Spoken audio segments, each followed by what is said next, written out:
ចាអញ្ចឹងជាដំបូងគឺនេះខ្ញុំកាប់មាន់សិនណាបងប្អូនមាន់នេះគឺយើងកាប់បន្លា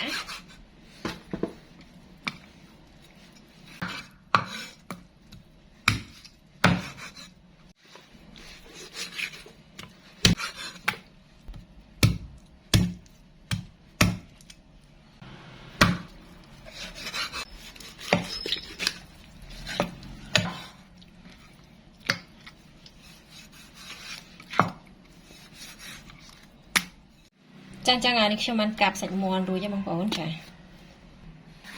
បន្តមកទៀតយើងមកធ្វើទឹកប្រឡាក់សាច់ចាប្រេងខ្យង600មីលីលីត្រទឹកត្រី400មីលីលីត្រស្ករកន្លះគីឡូបងប្អូនប្រើជាស្ករត្នោតក៏បានដែរចាអំបិល1ស្លាបព្រាបាយកន្លះប៊ីចេង1ស្លាបព្រាបាយចានេះស្រាសបងប្អូនប្រើជាស្រាធ្វើម្ហូបក៏បានដែរចានិយាយទៅបើមានបងប្អូនដាក់មួយណាក៏បាន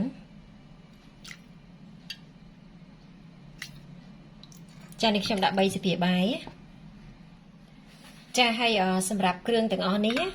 បងប្អូនចាំដាក់នៅពេលដែលយើងប្រឡាក់សាច់ក៏បានឬក៏ដាក់លាយនៅក្នុងនឹងអាហារក៏បានប៉ុន្តែនេះខ្ញុំដាក់ចាំពេលប្រឡាក់សាច់បងប្អូនចាបន្តមកនេះខ្ញុំកូរឲ្យសព្វចាហើយសម្រាប់ម្សៅម្ទេសការ៉េនេះបងប្អូនចង់ដាក់ក៏បានអត់ក៏បានចានេះខ្ញុំដាក់មួយស្លាបព្រាបាយដើម្បីមានពណ៌បងប្អូនចា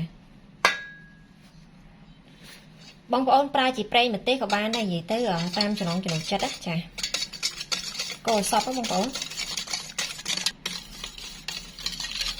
ចាអញ្ចឹងនេះខ្ញុំកូរប៉ុណ្ណឹងបងប្អូនចាអញ្ចឹងនេះខ្ញុំដាក់ខ្ទឹមសលាយជាមួយម្ទេសហ្នឹងមួយស្លាបព្រាបាយ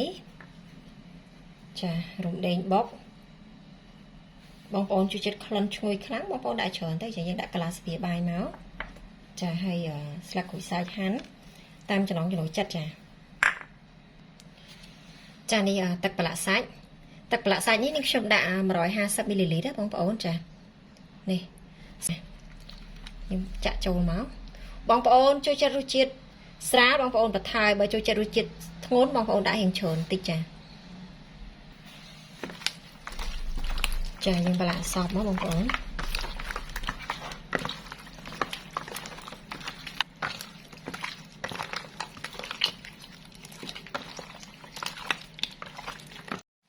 ចានេះខ្ញុំបានដាក់ទឹកប្រឡាក់សាច់ហ្នឹងចូលនៅក្នុងកន្លរួចហើយបងប្អូនប្រើជាដបក៏បានដែរនិយាយទៅតាមចំណង់ចំណូលចិត្តចាហើយសម្រាប់ទឹកប្រឡាក់សាច់នេះមិនត្រឹមតែប្រឡាក់បានសាច់មាន់ទេសាច់គោសាច់ជ្រូកចាបកាបកងអីបានទាំងអស់ចាអញ្ចឹងសម្រាប់វីដេអូនេះគឺមានតែប៉ុណ្្នឹងទេចាអរគុណជម្រាបលាបាយបាយ